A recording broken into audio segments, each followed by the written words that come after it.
In this video, I'll show you how to fully set up the Flarial Client for Minecraft Bedrock in less than a minute. First, open your web browser and go to flario.xyz.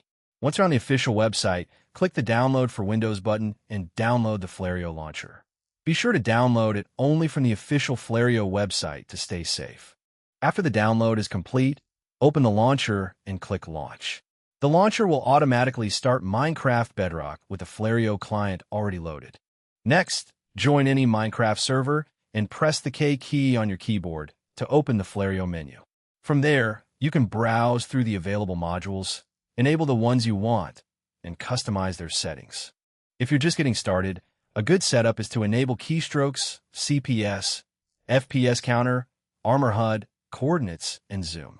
To customize your HUD, press L or click the pen icon. And that's it. Your Flarial client is now fully set up, and you're ready to jump into Minecraft Bedrock and start playing.